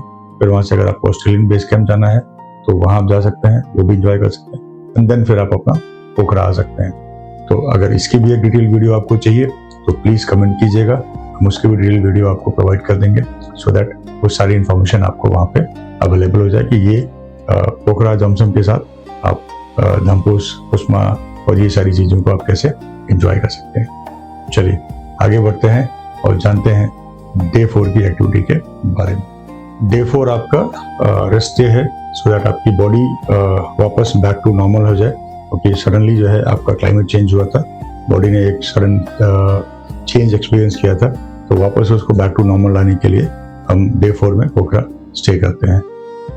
तो इस दिन जब हम पोखरा स्टे कर रहे हैं तो बहुत सारे लोग कहते हैं कि जी हमें लोकल साइट सीइंग नहीं करना है, तो आप लीजरली स्टे कर सकते हैं। आप होटल में आराम से रेस्ट करें और अपना दिन एंजॉय कर सकते हैं कंफर्टेबली। बट अगर आप इंटरेस्टेड हैं तो आप पोखरा की लोकल साइट सीइंग को एंजॉय कर सकते हैं। आइए जानते हैं कि आप पोखरा में कौन कौन सी लोकल साइट सीइंग को विजिट कर सकते हैं। पोखरा में जो सबसे इम्पोर्टेंट साइट सीइंग प्लेसेस हैं उनको हमने यहाँ पे लिस्ट डाउन किया है। अब इनके सीक्वेंस कैसे बनते हैं आइए जानते हैं उसके बारे में। होटल से ब्रेकफास्ट करने के बाद आप अराउंड 8:39 आप आराम से निकल सकते हैं पोखरा के साइट सीइंग के लिए। तो सबसे पहले आप जाते हैं श्री विंध्यवासिनी टेम्पल। विंध्यवासिनी टेम्पल पहुंचने के बाद आप यहाँ पे ये माँ दुर्गा का मंदिर है, जिसे हम यूपी में जो विंध्याचल टेम्पल है माँ दुर्गा का, जिसे शक्तिपीठ भी कहा जाता है, तो उससे जुड़ा हुआ है, उससे संबंधित है। तो आप यहाँ पे पहुँच के माँ दुर्गा के शक्तिपीठी रूप का आप दर्शन करते हैं। इस मंदिर में दर्शन करने के लिए आपको अप्रॉक्सीमेटली आधे घंटे से 1 घंटे का समय लगता है। मंदिर थोड़ी सी ऊंचाई पे है, वहाँ जाने के लिए आपको 2 ऑप्शन है, या तो आप सीढ़ियों के थ्रू जा सकते हैं या फिर आपको वहाँ पे लिफ्ट की सुविधा भी मिल जाती है। तो मंदिर पहुँचते हैं, दर्शन करते हैं और फिर उसके बाद जो अगला स्पॉट आपका आता है वो आता है आपका सेती रिवर। तो विंध्यवासिनी टेम्पल विजिट करके फिर आप पहुँचिए सेती रिवर, जो कि एक रिवर गॉज है पोखरा के अंदर। तो आप यहाँ पे नेचर देख सकते हैं, रिवर बैंक पे बैठ करके आप किनारे अपना एंजॉय कर सकते हैं। यहाँ तकरीबन आपको 15 से 20 मिनट का समय लगता है ये विजिट करके। तब तक आपका फिर लंच का टाइम हो जाता है। फिर आप वापस आते हैं पोखरा सिटी की तरफ और यहाँ पे आप अपना लंच एंजॉय कीजिए। ये करने के बाद फिर आप जा सकते हैं गुप्तेश्वर केव और डेविस फॉल। तो Gupteshwar cave and Davis fall ये दोनों आसपास की जगह हैं। तो लंच के लिए जो है ये एक आइडियल प्लेस होता है, क्योंकि आप जब यहाँ पहुँचते हैं तो यहाँ पे आपको रेस्टोरेंट्स मिल जाते हैं। तो आप गुप्तेश्वर केव और डेविस फॉल आप या तो लंच के बाद विजिट कर सकते हैं या लंच से पहले एंजॉय कर सकते हैं। डेविस फॉल जो है एक तरीके का वाटरफॉल है जो देखने में काफ़ी रमणीक और मनोरम है, आप इसको एंजॉय कर सकते हैं। गुप्तेश्वर केव जो है ये गुफा एक तरीके की गुफा है जहाँ पे आप नीचे जाते हैं और वहाँ पे आपको भगवान शिव का जो है दर्शन मिलता है। वहाँ पे एक शिवलिंग है जहाँ पे आप जाकर के भगवान शिव के दर्शन करते हैं। गुप्तेश्वर केव में जाने के लिए मैं नॉर्मली कहता हूँ कि अगर आप बुजुर्ग हैं या चलने में थोड़ी सी दिक्कत हो सकती है तो आप गुप्तेश्वर केव को अवॉइड कर सकते हैं, क्योंकि नीचे जाने पे आपको वो जगह जो है वो स्लिपरी है और कई बार आपको दिक्कत हो सकती है। तो ये 2 एंजॉय करने के बाद फिर आप आराम से प्रोसीड कर सकते हैं और आप जा सकते हैं कुमदीकोट शिवा स्टैचू देखने के लिए। कुमदीकोट शिवा स्टैचू जो है वो पोखरा में एक माउंटेन के ऊपर बनाया हुआ काफ़ी बड़ा शिवा स्टैचू है, जो आपको पोखरा सिटी से भी दिखता है। तो यहाँ पहुँचने के लिए आपको तकरीबन आधे घंटे से 45 मिनट का समय लगता है। ध्यान रखिए, क्योंकि यहाँ पहुँचने के बाद भी जहाँ पे आपकी व्हीकल पार्क होती है उसके बाद आपको पैदल चलना पड़ता है। वो पैदल काफ़ी स्टीप चढ़ाई है और वो तकरीबन 1 से 1.5 किलोमीटर का डिस्टेंस है। तो अगर आप वो स्टीप चढ़ाई नहीं चढ़ सकते हैं तो फिर कुमदीकोट शिवा स्टैचू जाना जो है वो बेकार हो जाएगा, आप ऊपर नहीं पहुंच पाएंगे। बट अगर आप इस कंडीशन में हैं कि आप ऊपर जा सकते हैं तो आप प्लान कर सकते हैं कुमदीकोट शिवा स्टैचू जाने के लिए। इसके अलावा यहाँ पे एक और प्लेस है जिसे हम वर्ल्ड पीस स्तूपा कहते हैं, जो बुद्धिज्म के हिसाब से काफ़ी पॉपुलर है, वहाँ जा सकते हैं। या फिर इसके अलावा एक और इम्पोर्टेंट प्लेस है जिसे हम कहते हैं सारंगकोट, जो कि फेमस है आपके अर्ली मॉर्निंग सनराइज के लिए। तो अगर आप जल्दी उठ सकते हैं, मैंने यहाँ पे इसलिए रिकमेंड नहीं किया क्योंकि आप पिछले दिन काफ़ी हेक्टिक जर्नी करके आए हुए हैं, तो सारंगकोट जाना जो है वो बहुत आइडियल नहीं होता है। तो इसलिए मैंने जो है यहाँ पे सारंगकोट आपको मार्क करके नहीं दिखाया। बट अगर कोई इच्छुक है तो सारंगकोट और पीस स्तूपा भी आप यहाँ पे ऐड कर सकते हैं। तो ये सारी जो एक्टिविटीज़ हैं, सारे प्लेसेस हैं, ये करके सुबह ब्रेकफास्ट करके ये सारे प्लेसेस को विजिट करके आप तकरीबन शाम के 4 से 5 बजे तक वापस पोखरा में वापस आ जाते हैं लेक साइड एरिया में। तो जब आप लेक साइड एरिया पहुँचते हैं तो आप आएंगे लेक साइड में, जहाँ से आप बोटिंग पॉइंट पे जा सकते हैं और वहाँ से आप बोट के जरिए आप जा सकते हैं ताल बढ़ई मंदिर पे। जी हाँ, आपको ताल बढ़ई मंदिर विजिट करने के लिए लेक साइड से आपको बोटिंग पॉइंट से बोट लेना होता है और आप आते हैं ताल बढ़ई मंदिर। ताल बढ़ई मंदिर लेक के अंदर स्थापित है, एक कह सकते हैं कि काइंड ऑफ आइलैंड है वो, एक छोटा सा टापू है जिसके ऊपर ये मंदिर स्थित है। तो बोट के जरिए आप वहाँ जाते हैं। बोटिंग से पहुँचने में तकरीबन आपको 20 से 22 मिनट या 25 मिनट का समय लगता है। आप थालबराई मंदिर पहुँचते हैं, मंदिर जाके दर्शन करते हैं, और फिर यहाँ के बाद जो शाम का एक अट्रैक्शन होता है वो होता है आपका लेक साइड पे थालबराई मंदिर की आरती। तो या तो आप जब आप बोट बुक कर रहे हैं, यहाँ पे आप ध्यान रख सकते हैं कि बोट वाले को आप कहेंगे कि भाई वो आपको बोटिंग पॉइंट पे ड्रॉप कर दे जहाँ आपने बोट लिया था। फिर वहाँ से आप पैदल चल के आएंगे जहाँ पे आरती होती है थालबराई मंदिर की, जो तकरीबन शाम को 5:30-6 बजे के आसपास स्टार्ट होती है। तो एक तो ऑप्शन ये है कि आप बोट से गए थालबराई मंदिर और बोट से ही थालबराई मंदिर बोटिंग पॉइंट पे वापस आ गए, एंड बाई वॉक आप आरती पॉइंट पे पहुंचे। दूसरा ऑप्शन ये हो सकता है कि आपने बोट लिया बोटिंग पॉइंट से और आप आ गए थालबराई मंदिर, आपने दर्शन किया, एंड देन आप बोट को बोल सकते हैं कि भाई मुझे उस पॉइंट पे ड्रॉप कर दो जहाँ पे आरती होती है। तो आप डायरेक्टली जो है आरती पॉइंट पे ड्रॉप हो जाते हैं। लेकिन फिर वो बोट वहाँ से आपको ड्रॉप करके वापस चली जाती है, आपकी आरती खत्म होने का वेट नहीं करती, क्योंकि फेवा लेक में सनसेट के बाद जो है बोट राइड अलाउड नहीं है। तो वो बोट आपको ड्रॉप करके वापस अपने बोटिंग पॉइंट पे चली जाएगी। तो वहाँ से फिर आप जो है अपना आइडियली वॉक करते हुए अपने अपने होटल आ सकते हैं। मैं रेकमेंड करता हूँ, क्योंकि ये जो आरती है ये हमारे बनारस के गंगा आरती से किसी भी मायने में कम नहीं है। इस आरती को जब आप देखते हैं, एंजॉय करते हैं, आपका मन प्रसन्न हो जाता है। तो दिन भर ये सारी एक्टिविटी करने के बाद जो सबसे इम्पोर्टेंट एक्टिविटी है वो है शाम की आरती। इसे जरूर एंजॉय कीजिए, इसको मिस मत कीजिए। इसके बाद आरती करने के बाद आप वॉक करते हुए वापस होटल पहुंचते हैं, डिनर कीजिए एंड रेस्ट कीजिए। अगर आप शॉपिंग करना चाहते हैं कुछ यहाँ से, तो शॉपिंग के लिए पोखरा का जो लेक साइड मार्केट है, आप यहाँ पे आराम से जो है शाम के टाइम पे जब आप आरती करके वापस जा रहे हैं तो आप लेक साइड मार्केट पे आप एक्सप्लोर कर सकते हैं। आप यहाँ से चीज़ों को परचेज कर सकते हैं। नॉर्मली लेक साइड में जो परचेज करने की चीज़ें हैं, जो मैं रेकमेंड करता हूँ कि वो इलेक्ट्रॉनिक्स आइटम, वुलन आइटम्स आपको आज इंडिया में भी मिल जाता है। तो अगर आपको कुछ वहाँ अच्छा लगता है तो आप उसको ले सकते हैं, परचेज कर सकते हैं।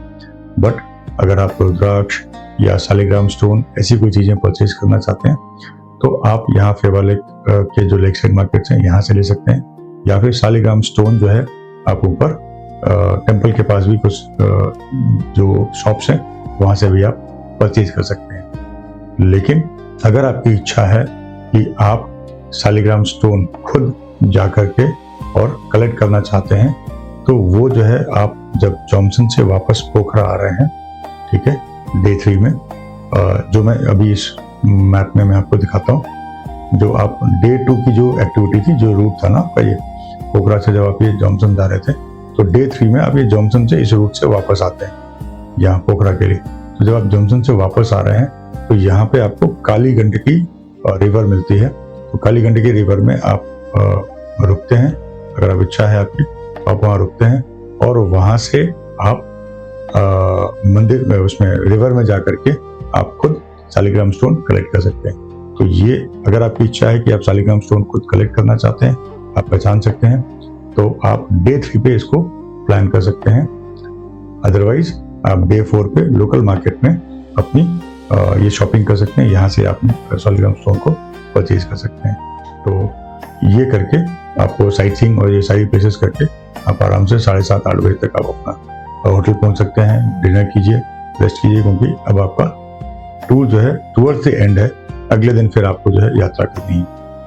आइए आगे बढ़ते हैं और जानते हैं डे 5 की एक्टिविटी के बारे में। डे 5 फाइनली आज आपकी यात्रा कंक्लूड हो रही है। आप मुक्तिनाथ जी के दर्शन कंप्लीट करके गोरखपुर वापस जाने वाले हैं। चलिए जानते हैं कि आज के दिन क्या मेन अट्रैक्शन है और आपका क्या रूट होने वाला है। डे 5 में आप पोखरा से चल के मनोकामना जी आते हैं, यहाँ दर्शन करते हैं, फिर वापस सोनोली बॉर्डर पहुँचते हैं, यहाँ पे इंडिया नेपाल की जो बॉर्डर क्रॉसिंग है वो करते हैं, और फिर वापस आप गोरखपुर पहुँचते हैं। पोखरा से मनोकामना पहुँचने की जो ट्रैवल टाइमिंग है वो तकरीबन 2.5 से 3 घंटे का है। ये डिस्टेंस आपका तकरीबन 100 किलोमीटर का है। फिर मनोकामना से आप आते हैं सोनोली बॉर्डर, ये डिस्टेंस आपका तकरीबन 180 किलोमीटर का है, बट इसको कवर करने के लिए आपको तकरीबन 5 से 6 घंटे का समय लग जाता है। सोनोली बॉर्डर से, जैसा आप स्टार्टिंग में भी गए थे, तो सोनोली बॉर्डर से गोरखपुर ये आने में आपको 2 से 2.5 घंटे का समय लगता है, या कई बार 3 घंटे। और ये डिस्टेंस है आपको तकरीबन 100 किलोमीटर का। तो अगर टोटल डिस्टेंस ट्रैवल की बात की जाए तो 100, 180 एंड देन 100, तो ये तकरीबन आपका 380 किलोमीटर, अप्रॉक्सीमेटली 400 किलोमीटर आपको इस दिन ये ट्रैवल करना है।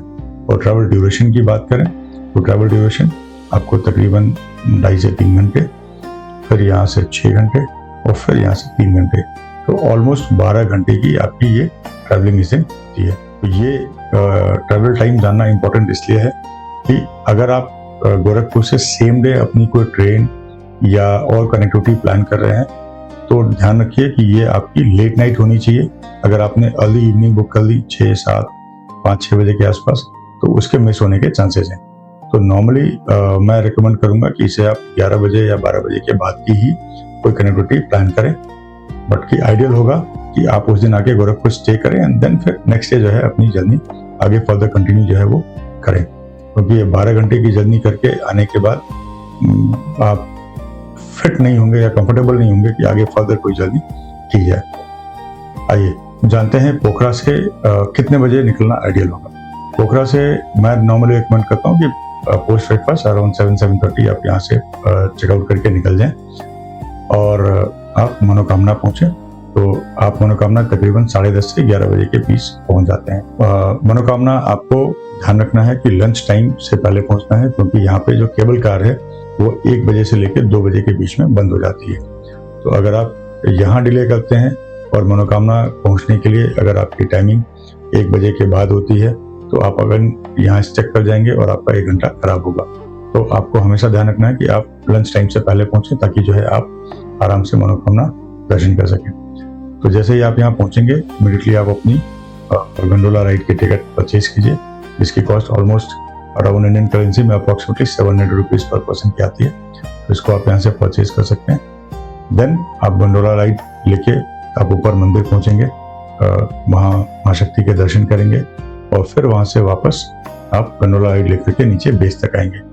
तो यहाँ पे जो इस एक्टिविटी को कंप्लीट करने में जो अप्रॉक्सीमेट टाइम लगता है आपकी gondola ride upward, gondola ride downwards and दर्शन करने में, ये तकरीबन आपको लगता है 3 घंटे का एक आइडियल टाइम हम लेकर के चलते हैं। क्यों? क्योंकि जो गंडोला बेस जो ऊपर मंदिर में है, मंदिर टॉप पे पहुंचने के बाद तो अगेन वहां से आपको पैदल यात्रा करनी होती है और जिसमें आपको तकरीबन 20-25 मिनट लग जाते हैं, क्योंकि अगेन वो चढ़ाई है, स्टीप है, तो कई बार आप ब्रेक लेते हुए ऊपर मनोकामना मंदिर तक पहुंचते हैं।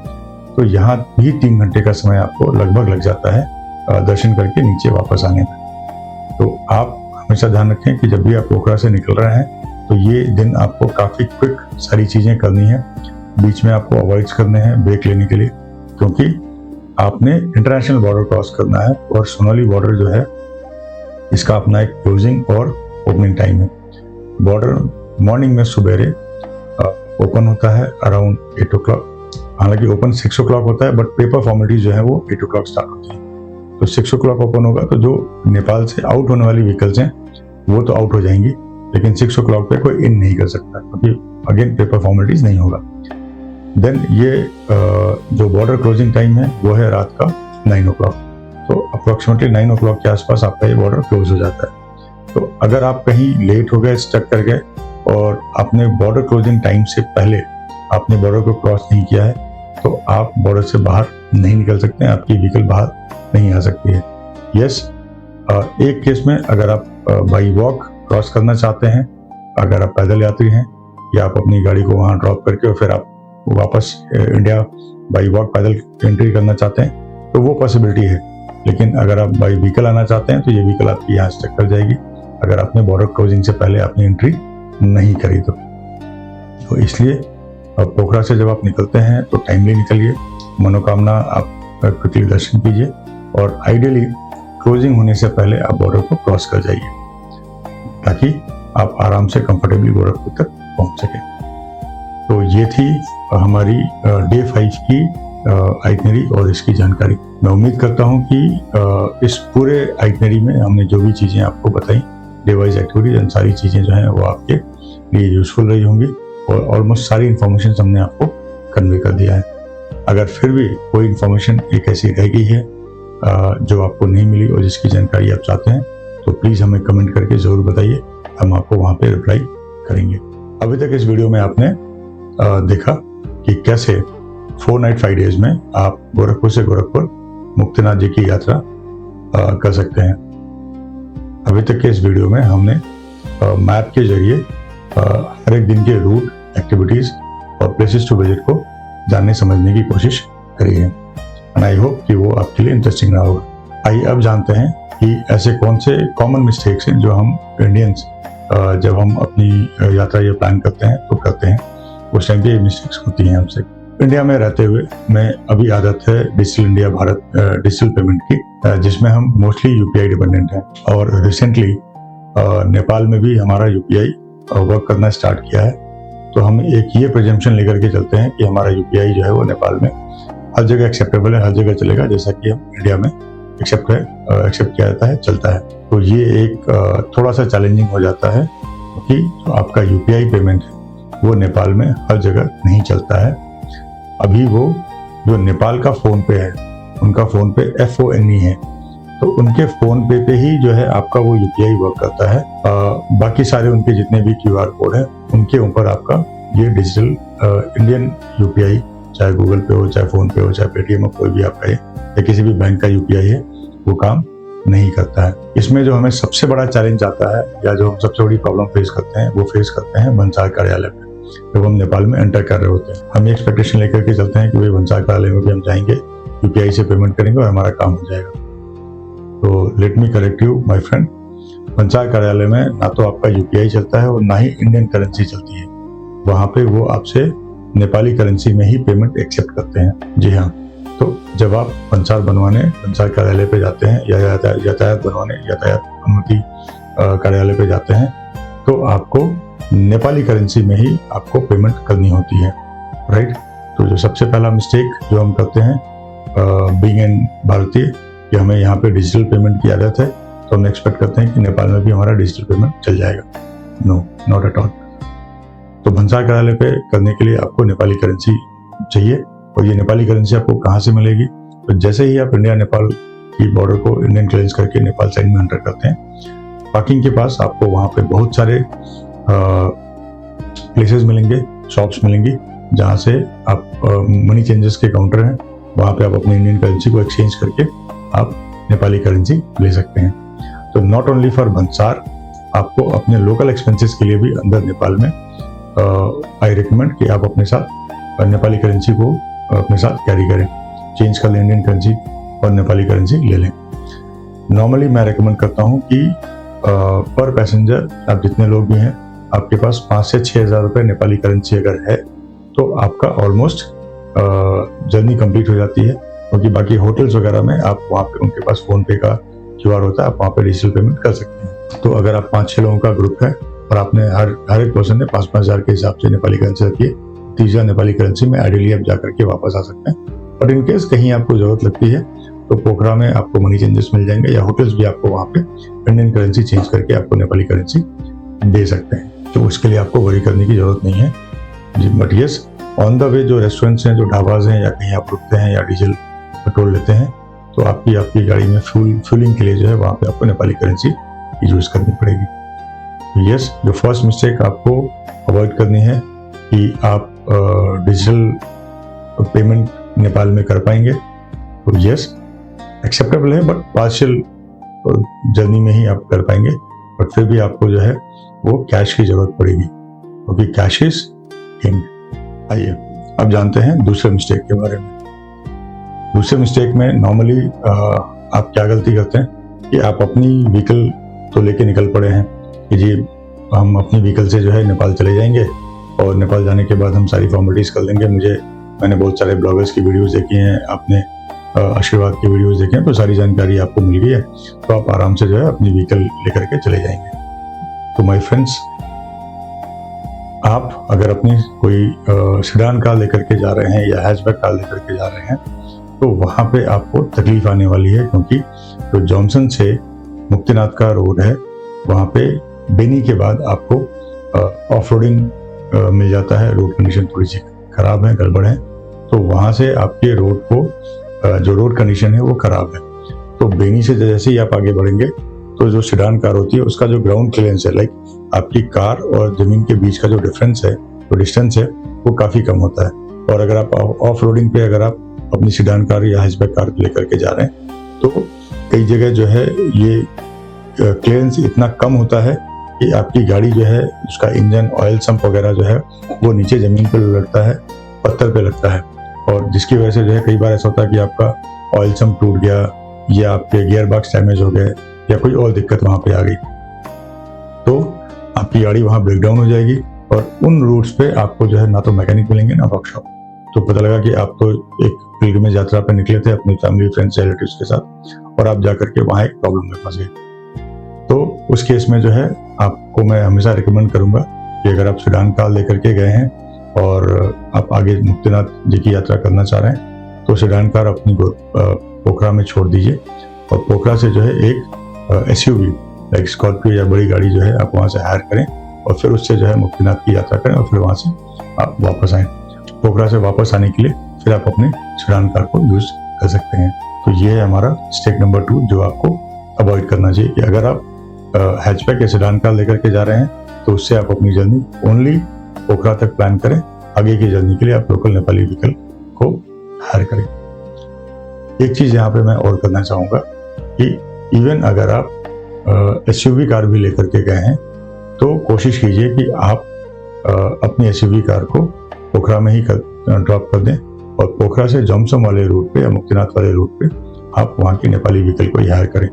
ये मैं 2 वजह से रेकमेंड करता हूँ। पहला, एक, चूंकि वो एरिया काफ़ी रिमोट एरिया है तो वहाँ के लोगों का जो बिजनेस है वो सेलेक्टेड सर्विसेज के ऊपर ही उनका बिजनेस डिपेंड करता है। तो बहुत सारे लोग जो हैं जिनका रोजगार, जिनका व्यवसाय वो ट्रांसपोर्टेशन ही है।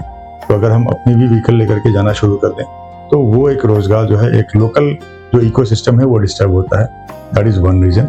सेकेंड रीज़न है कि उस रूट से आप बहुत ज़्यादा वाकिफ नहीं हैं और उस रूट पे आपको कई जगह ऐसे होंगे कि जहाँ पे आपको रूट डाइवर्जन लेना है या बाकी सारी चीज़ें करनी है जिसमें आपका गूगल मैप या बाकी सारी चीज़ें हेल्प नहीं करती हैं, जो मैं आगे अभी डिस्कस करने वाला हूँ। तो वहाँ पे फिर आपको चैलेंज आती है, आप प्रॉब्लम में फंस सकते हैं। तो आप हमेशा ऐसे रूट पे जो अननोन रूट्स हैं, तो अगर आप किसी जानकार व्यक्ति के साथ जा रहे हैं, ऐसे व्यक्ति के साथ या ऐसी गाड़ी में जा रहे हैं जिसको उस रूट का आइडिया है, उस टेरेन का आइडिया है, तो वो आपको सेफली लेकर के जाएगा और सेफली आपको वापस ला करके आपके गंतव्य तक वापस पहुंचाएगा। तो ये इन 2 रीजन्स की वजह से मैं नॉर्मली हमेशा रिकमेंड करता हूं कि आप अगर अपनी गाड़ी से भी जा रहे हैं तो उसे पोखरा में हॉल्ट कीजिए। पोखरा से आप 1 नाइट 2 डेज के लिए मुक्तिनाथ के लिए जो है दूसरी गाड़ी वहां से आप हायर करें। आइए अब जानते हैं थर्ड मिस्टेक, हाफ परमिट के बारे में। जैसा मैंने डे वाइज प्लान एक्सप्लेन करते समय उस समय ही कहा था कि आप 2 पेपर फॉर्मेलिटीज करते हैं नेपाल में एंट्री के लिए। पहला भंसार और दूसरा यातायात अनुमति। हमारे बहुत सारे ट्रैवलर ऐसे हैं जो अपनी व्हीकल लेकर के अपनी यात्रा प्लान कर रहे हैं। तो नॉर्मली आप ब्लॉगर्स की या ऐसी कुछ हाफ इंफॉर्मेशन लेकर के जब आप एंटर करते हैं, प्लान करते हैं, तो आप भंसार ही सिर्फ इशू करते हैं, भंसार कार्यालय पे ही जाते हैं, वहाँ से पेपर लेते हैं और फिर आगे जा करके आपको प्रॉब्लम होती है। तो ऐसा मिस्टेक क्यों हो जाता है? क्योंकि आपको एक तो जानकारी नहीं होती कि भाई आपको यहाँ पे भंसार लेना है और यातायात लेना है। और बहुत कॉमन टर्म में हम ये सुनने को मिलता है कि भाई नेपाल जाने के लिए भंसार लगता है, नेपाल जाने के लिए भंसार लगता है। तो भंसार ही सिर्फ भंसार पेपर ही अपने प्रोसेस करते हैं और आगे प्रोसीड कर जाते हैं। तो ये एक तो जो हमारी नॉलेज है या जो हमारे पास इंफॉर्मेशन है कि भाई भंसार लेना है, तो हमारे कानों में वही पता है, तो हमारे ब्रेन को उतना ही पता है कि भाई हम भंसार लेकर के आगे निकल जाएंगे। और दूसरा ये कि जो यातायात अनुमति कार्यालय है वो भंसार कार्यालय से दूसरी जगह होता है, तकरीबन 10-15 किलोमीटर की डिस्टेंस पे है, सुनौली में। तो आप जब नेपाल में एंटर किए, आपने भंसार दिया और आपको जानकारी नहीं है कि आपको यातायात अनुमति भी लेनी है, तो आप उसको बाईपास करके प्रोसीड कर जाते हैं। और जैसे ही नेपाल में आप 40-50 किलोमीटर अंदर पहुंचते हैं, ट्रैफिक पुलिस आपको वहाँ मिलती है, वहाँ से सीधे जो है आपके पेपर चेक होते हैं। आपके पास यातायात अनुमति नहीं होती है तो वहाँ पे फिर आपके पास 2 ही ऑप्शन बचते हैं। अगर कोई सज्जन व्यक्ति है तो आपको वहाँ से फिर वापस 50 किलोमीटर भेजता है या आपको गाइड करके भेजता है कि भैया पीछे जाइए, वहाँ से आप अपनी यातायात अनुमति बनवाइए और आगे आइए। या फिर वहाँ पे फिर आपको पेनल्टी पड़ती है और आप हैवी फाइन पे करते हैं और फिर पेनल्टी के साथ आपका पेपर बनता है और फिर आप आगे प्रोसीड करते हैं। तो हमेशा ध्यान रखिए कि आप हाफ डॉक्यूमेंटेशन पे नेपाल एंटर नहीं कर सकते हैं। किसी भी कंट्री में आप अगर जा रहे हैं तो आपके पास एक लीगल ट्रैवल डॉक्यूमेंट होना ही चाहिए। अगर वो नहीं है तो आप एक फॉरेन लैंड पे हैं और आप फॉरेन लैंड पे उनके रूल्स एंड रेगुलेशन से गवर्न होते हैं। तो अगर वहाँ पे उनका रूल रेगुलेशन कहता है कि भाई कोई रूल वॉलेशन हुई है, इसके लिए आपको आपकी व्हीकल सीज हो सकती है या भी आपको जेल हो सकता है, तो ये सारे कॉन्सिक्वेंसेज भी हो सकते हैं। तो हमेशा ध्यान रखें कि आप जब भी foreign land, not only Nepal, आप कहीं भी जा रहे हैं तो you should always travel on the legal document. तो आई ऑलवेज रिकमेंड कि आप जब भी किसी भी फॉरेन कंट्री में जा रहे हैं, not only Nepal, you should always have a valid document. यहाँ हम बात कर रहे हैं नेपाल की, तो नेपाल में एंटर करने के जो आपकी व्हीकल के पास वैलिड डॉक्यूमेंट होने चाहिए, वो होना चाहिए आपका भंसार पेपर एंड यातायात अनुमति। And being an individual Indian national, आपके पास आपका वोटर आईडी कार्ड या फिर आपका पासपोर्ट। आप चाहें कि आप आधार कार्ड पे या फिर आप अपने डिपार्टमेंटल आईडी कार्ड पे या कोई भी एक ऐसा कोई आईडी कार्ड है जो आप अपने साथ कैरी करते हैं, उसके बेसिस पे आप एंटर कर जाएंगे, ट्रैवल करेंगे, तो दैट इज अ मिस्टेक। क्योंकि सिर्फ दो ही डॉक्यूमेंट ऐसे हैं जो आपकी नेशनलिटी को साबित करते हैं। पहला है वोटर आईडी कार्ड और दूसरा है आपका पासपोर्ट। इसके अलावा आधार कार्ड जो है आपका, Aadhaar card is a only identity proof कि यू आर पर्सन एक्स, वो आपकी नेशनलिटी को साबित नहीं करता है। सिमिलरली आपके जो दूसरे आईडी कार्ड्स हैं आपके डिपार्टमेंट से नहीं इशू किए हुए, अगेन वो ये बताते हैं कि you are person so and so. ठीक है, तो आपके पास जो लीगल डॉक्यूमेंट होने चाहिए एंटर करने के लिए, व्हीकल के लिए संचार और यातायात। इंडिविजुअल अगर आप हैं तो इंडिविजुअल के लिए आपके पास या तो वोटर आईडी कार्ड या फिर पासपोर्ट। तो प्लीज मेक श्योर कि आप ये सारे डॉक्यूमेंट्स आप अपने साथ कैरी कर रहे हैं at the time of entering to Nepal. आइए अब जानते हैं फिफ्थ और बहुत ही कॉमन मिस्टेक जो हम करते हैं।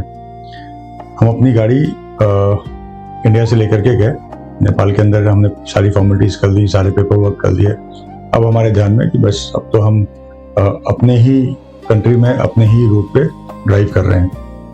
तो फ्रेंड्स, जैसे ही आप नेपाल में एंटर करते हैं, जैसा मैंने कहा था कि you are into a foreign land, और जैसे ही आप फॉरेन लैंड में पहुंचते हैं तो you are bide by the foreign law, मतलब आपके ऊपर उस कंट्री का कानून लगता है जिस कंट्री में आप हैं, ना कि आप जिस कंट्री से बिलोंग करते हैं। तो जैसे ही आप नेपाल में घुसे, हमारी कॉमन मिस्टेक क्या होती है कि भाई हम जैसे इंडिया में रैश ड्राइविंग कर लेते हैं, कहीं से भी कट जाएंगे, ट्रैफिक रूल को फॉलो नहीं करेंगे, गाड़ियों से कचरा फेंक देंगे, खाने के बाद ओवर स्पीडिंग कर लेंगे। तो माय फ्रेंड्स, ये एक सबसे बड़ा मिस्टेक है जो हम करते हैं नेपाल में एंटर करने के बाद, राइट। तो जैसे ही वहाँ की ट्रैफिक पुलिस या कोई भी अथॉरिटीज हैं, जैसे ही वो इंडियन नंबर प्लेट देखते हैं तो उनके कान खड़े हो जाते हैं कि यार इस गाड़ी से जो है वो रूल्स वायलेशन होने के चांसेस हैं। तो कहते हैं ना कि जैसे काइंड ऑफ मैग्नेट जो है वो लोहे को खींचता है, तो जैसे ही वहाँ अथॉरिटी को दिखता है इंडियन नंबर प्लेट, कुछ मिस्टेक जरूर करेगा ये। तो आपके ऊपर जो है वो सारी अथॉरिटी की नज़र वहाँ पे रहती है। तो यहाँ पे जो सबसे इम्पोर्टेंट है जो आपको करना है कि आप जैसे ही नेपाल में एंटर हो रहे हैं, आपको ध्यान रखना है कि आपकी गाड़ी की स्पीड 60-70 से ऊपर नहीं होनी चाहिए, जो नॉर्मल रूट है। आप घाट सेक्शन में चल रहे हैं तो 50-60 की स्पीड या 70 की स्पीड, 70 की स्पीड तो बहुत रेयर है जो आप मेंटेन कर पाएंगे। 50-60 की स्पीड मेंटेन करके घाट सेक्शन में आप चलिए, ठीक है। आप अपने लेन को फॉलो कीजिए, आप अपने लेन में ड्राइव कीजिए। अगर आपने लेन चेंज करी और कहीं कोई एक्सीडेंट हो गया, कोई मिसहैप हो गया, और अगर वहाँ पे आपकी फॉल्ट है, my dear friends, possibility is कि आपको वहाँ जेल हो जाएगी और आपको कई साल तक जेल में रहना पड़ेगा, आपकी जमानत तक नहीं होगी। गाड़ी छूटनी तो दूर की बात है, right. That is a second thing. Third thing कि आप कोशिश कीजिए कि जो भी आपकी जर्नी है वो डे टाइम में कवर कर लें। डे टाइम में एक तो आपकी विजिबिलिटी अच्छी रहती है, और दूसरा डे टाइम में जो उनकी हैवी ट्रैफिक होती है, लाइक जो नाइट सर्विस बसेस ऑपरेट करती हैं काठमांडू से दूसरे शहर के लिए, तो उनका ट्रैफिक मूवमेंट कम होता है। तो आपको जो है हैवी ट्रैफिक का जोर जो है वो रोड पे नहीं सहना पड़ेगा, राइट। तो सबसे इंपॉर्टेंट चीज इस पॉइंट में जो आपको ख्याल रखना है कि जैसे ही आपने भंसार कराया, आप नेपाल के अंदर एंटर हुए, तो आप भूल जाइए कि आप इंडिया में कैसे ड्राइव करते हैं। आपको एक सिविलाइज सिटीजन की तरह आपको नेपाल के अंदर सारे ट्रैफिक रूल फॉलो करने हैं, सारे रेड सिग्नल्स को ओबे करना है, ट्रैफिक रूल्स को फॉलो करना है, लेन में चलना है, ओवर स्पीडिंग नहीं करनी है। क्योंकि अगर आपकी गलती की वजह से कहीं कोई मिसहैपनिंग हो गई तो उसके कॉन्सिक्वेंसेस काफ़ी ज़्यादा होते हैं। तो आई होप मैंने वीडियो के इस सेक्शन में आपको ये जो 5 कॉमन मिस्टेक्स बताए हैं ये आप ध्यान रखेंगे और आप अपनी जर्नी प्लान करते समय इनको जरूर फॉलो करेंगे। अभी आपने वीडियो में देखा कि 4 नाइट 5 डेज का ये जो प्लान है इसको आप कैसे किस रूट के थ्रू करते हैं, कितने दिन में आप इसको कर सकते हैं, पर डे की एक्टिविटी क्या होती है। बट इसके साथ ही आपने देखा कि अगर आप ये यात्रा आप खुद प्लान करते हैं तो जो पॉपुलर कॉमन मिस्टेक्स हैं वो क्या हो सकते हैं। मैं यहाँ पे आपका ध्यान इस चीज़ पे आकर्षित करना चाहूँगा कि ये तो एक कॉमन से मिस्टेक्स हैं जो हम अक्सर देखते हैं, बट इसके अलावा और भी कई सारी मिस्टेक्स हैं, कई सारी गलतियाँ हैं या कई सारे प्रॉब्लम्स आप फेस कर सकते हैं अगर आप इंडिविजुअली इस यात्रा को प्लान कर रहे हैं। क्योंकि आप अगर एक फॉरेन लैंड में हैं तो आपको नहीं आइडिया है कि वहाँ पे और क्या चैलेंजेस आप आ सकते हैं। तो अगर आप अपनी यात्रा प्लान कर रहे हैं, आप अपनी फैमिली, फ्रेंड्स और रिलेटिव्स के साथ हैं, तो मैं रिकमेंड करूँगा कि आप इन सारी प्रॉब्लम्स को अवॉइड करने के लिए आप किसी एक्सपर्ट ट्रैवल कंपनी को हायर करें। गोरखपुर में आशीर्वाद हॉलिडेज हम एक रिप्यूटेड ट्रैवल कंपनी है जिसे पिछले 15 साल का तजुर्बा है नेपाल के टूर को ऑपरेट करने का। हम इस टाइप के टूर लाइक आपके पोखरा, काठमांडू, मुक्तिनाथ, जनकपुर, चितवन, कैलाश मानसरोवर यात्रा कराते आ रहे हैं और अभी तक हमने हजारों लोगों को जो है ये ट्रिप सक्सेसफुली कंप्लीट करा के दिया है। तो अगर आप ऐसे किसी हैसल से बचना चाहते हैं, नहीं चाहते हैं कि भाई आप किसी मुसीबत में फंसे, कोई आपको प्रॉब्लम आए, तो डेफिनेटली आप हमें याद कर सकते हैं। हमारे कॉन्टैक्ट डिटेल्स मैं आपको आगे प्रोवाइड कर रहा हूँ। मैं अपनी कंपनी आशीर्वाद हॉलिडेज के बारे में बताना चाहूँगा कि हमारी कंपनी आशीर्वाद हॉलिडेज स्टार्ट की गई थी एक military veteran mister Satish Chandra Sharma के द्वारा, और हमारी कंपनी के जो प्रिंसिपल्स हैं, जो सिद्धांत हैं, हमने वो सारी चीज़ें एक मिलिट्री एथिक्स, मिलिट्री वैल्यूज के साथ हम ऑपरेट करते हैं और अपने टूर को कंडक्ट करते हैं। इसके साथ हमारी कंपनी एक प्राइवेट लिमिटेड कंपनी है जो कि हमें बाकी कंपनियों से एक अलग मकाम देती है। साथ ही साथ हमारी company ministry of tourism, government of India द्वारा मान्यता प्राप्त है। इसके साथ यूपी टूरिज्म द्वारा भी हमारी मान्यता है। इसके अलावा जो इंडिया के बड़े ट्रैवल एसोसिएशन हैं, हम उसके बोनाफाइड मेंबर्स भी हैं। टू नेम अ फ्यू, हम association of domestic tour operators of India उसके बोनाफाइड मेंबर हैं। आईटो जो कि एक इंटरनेशनल टूर ऑपरेटर्स की ऑर्गेनाइजेशन है जिसे हम Indian association of tour operators कहते हैं, हमारी कंपनी उसकी भी मेंबर है। Plus we are a member of ABTO, association of Buddhist tour operators. तो ये सारे क्रेडेंशियल्स के साथ मैं आपको ये अश्योर करना चाहता हूँ कि अगर आप हमें अपनी यात्रा प्लान करने का मौका देते हैं तो will make your trip memorable and successful. चलिए वीडियो के अगले सेक्शन में मैं आपको जानकारी देता हूँ कि आप हमसे कैसे कनेक्ट कर सकते हैं और आप हमसे ये टूर कैसे एग्जीक्यूट करा सकते हैं। तो अभी तक आपने हमारे वीडियो में देखा और समझा कि आपका ये डेस्टिनेशन आप कैसे प्लान कर सकते हैं, कितने दिन की आइटनरी आप प्लान करेंगे, क्या बेस्ट प्लेसेस हैं विजिट करने के लिए, और इस पर्टिकुलर आइटनरी को एग्जीक्यूट करने के लिए कितने चार्जेस लगेंगे, क्या प्राइस आएगा। तो अब इसके बाद अगला सवाल होता है कि इस पैकेज को बुक कैसे किया जाए। तो इस वक्त आपको स्क्रीन पे हमारी ईमेल आईडी, हमारे कॉन्टैक्ट नंबर्स, जो हमारे व्हाट्सएप नंबर भी हैं, हमारा फिजिकल एड्रेस, ये सारी चीज़ें फ्लैश की जा रही हैं।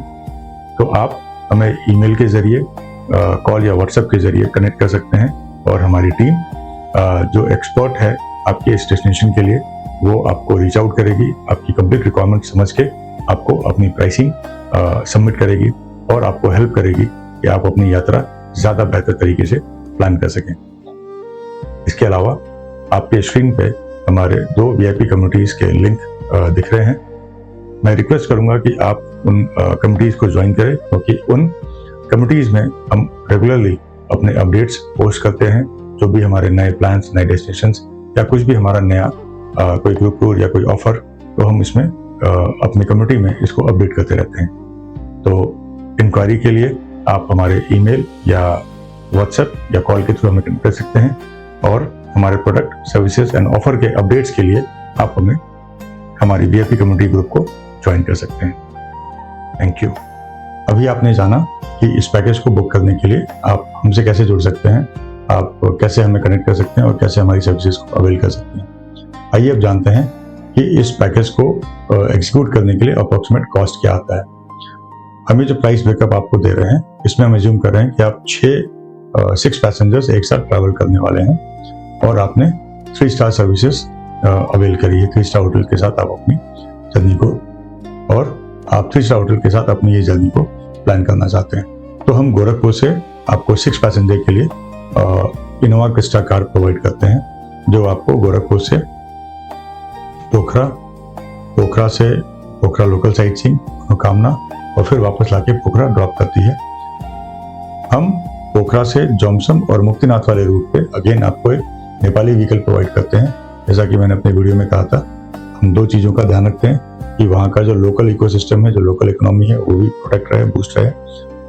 दूसरा, हम उस रूट पे जो एक ऐसा रूट है जहाँ पे हमें ज़्यादा सेफ्टी सिक्योरिटी चाहिए, तो हम वहाँ पे एक लोकल की सर्विस अगर देंगे तो वो हमारे लिए ज़्यादा बेहतर होगा। तो इस केस में हम क्रिस्टा व्हीकल आपको गोरखपुर से प्रोवाइड करते हैं, जो आपको पोखरा तक जाती है।